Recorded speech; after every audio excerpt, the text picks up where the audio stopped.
Assalamualaikum warahmatullahi wabarakatuh. Izin Bu, izin memperkenalkan diri.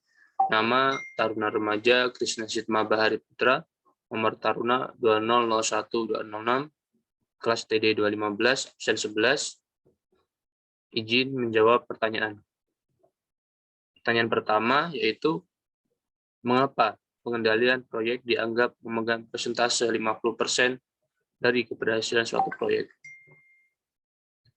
Menurut saya, karena di setiap tahapan proyek perlu adanya pengendalian, terlebih pada proses perencanaan dan pelaksanaan, di mana pada proses pelaksanaan merupakan proses inti pada suatu proyek yang sangat perlu dilakukan pengendalian, agar proyek tercapai hasil yang maksimal. Oleh karena itu, pengendalian proyek memegang 50% dari keberhasilan proyek karena mengawasi dan mengatur 2 dari 4 tahapan dalam suatu proyek. Kemudian, soal nomor 2, sebutkan salah satu masalah dalam pengendalian proyek dan berikan alternatif solusinya. Masalahnya adalah prosedur pengendalian yang tidak diterima oleh staf karena kurangnya memahami arti penting pengendalian. Solusinya adalah, pada saat rekrutmen staf atau sumber daya manusia yang terlibat dalam proyek, harus dapat dipastikan sumber daya manusia tersebut yang diambil memenuhi standar yang diinginkan sesuai dengan kompetensi, dan yang pasti yang paling penting adalah mengerti arti penting pengendalian. Kemudian soal nomor 3, mengapa seorang manajer proyek wajib menguasai ilmu terkait manajemen risiko? Jelaskan.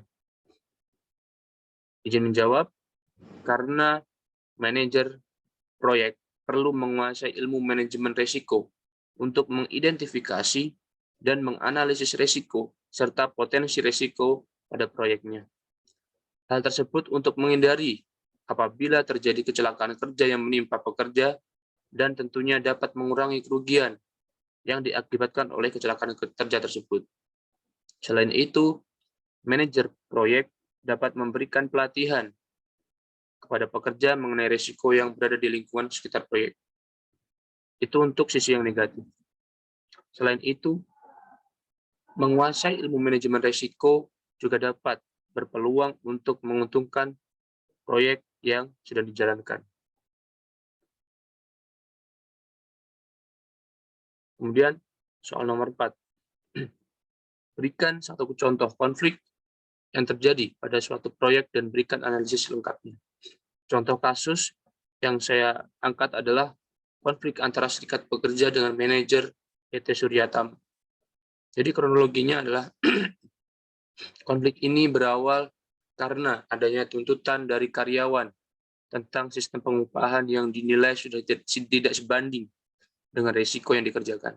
Hingga akhirnya ada beberapa pekerja mogok kerja selama 5 hari.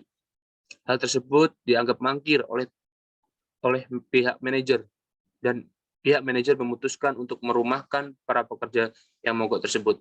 Padahal hal tersebut sudah sesuai dengan undang-undang yang ada dalam ketenagakerjaan.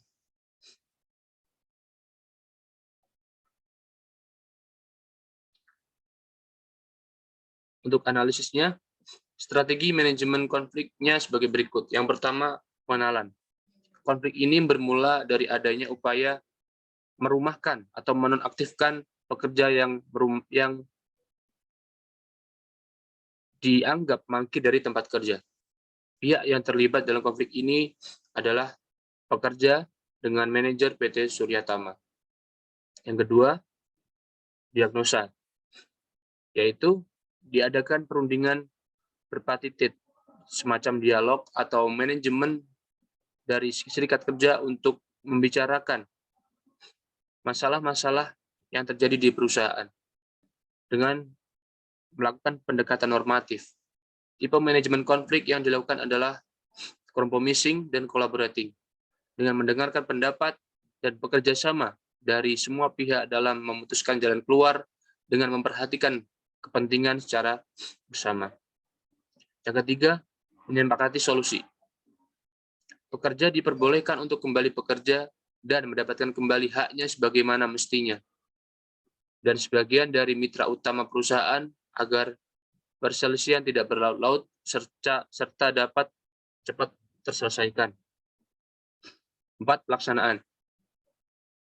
Perubahan terlihat dari banyaknya tuntutan yang sudah terpenuhi dan atas dasar kesepakatan bersama dan konsensus dari pihak terkait, yakni pihak pekerja dan manajer, di mana semua biaya terkait pesangon, asuransi kesehatan, jaminan kesehatan melalui BPJS akan segera dipenuhi, dan secara eksternal dalam skala nasional langkah-langkah yang diambil dalam proses mencapai mufakat dan kesepakatan bersama menunjukkan bahwa konflik yang terjadi dapat meminimalisir dengan pendekatan-pendekatan yang normatif dan bersifat manusiawi tanpa perlu adanya percekcokan dan tidak ada kekerasan.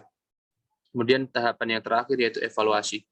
Setelah permasalahan kedua belah pihak dianggap selesai, sebaiknya serikat pekerja dan manajer PT Surya Tama melakukan musyawarah untuk dapat konflik ini tidak terulang kembali di masa depan serta tidak menimbulkan konflik yang baru yang lebih besar. Soal yang terakhir, soal nomor 5. Apa yang menyebabkan suatu proyek dihentikan pengerjaannya? Ada beberapa alasan proyek dihentikan pekerjaannya. Yang pertama, proyek berhenti karena memang sudah seharusnya berhenti. Ini yang berarti proyek tersebut sudah sesuai dengan perjanjian kontrak bahwa pada hari itu proyek dihentikan. Kemudian yang kedua, proyek lebih menguntungkan diberhentikan karena apabila dilanjutkan, ada beberapa faktor yang tidak dapat dikendalikan. Jadi, proyek lebih menguntungkan diberhentikan daripada dilanjutkan. Contohnya, kasus ini adalah ketika adanya kelangkaan sumber daya, kemudian adanya bencana alam, kemudian adanya kenaikan harga yang sangat mencolok. Hal ini tentu sulit untuk dikendalikan, dan lebih baik proyek dihentikan, dan apabila dilanjutkan, maka proyek ini akan merugikan. Yang ketiga, proyek berhenti karena tidak dapat memenuhi performansi yang diinginkan. Sekian yang dapat saya jawab dari pertanyaan. Apabila ada kurangnya, mohon saran dan juga evaluasi. Mohon izin, Bu. Terima kasih. Sekian dari saya. Wassalamualaikum warahmatullahi wabarakatuh.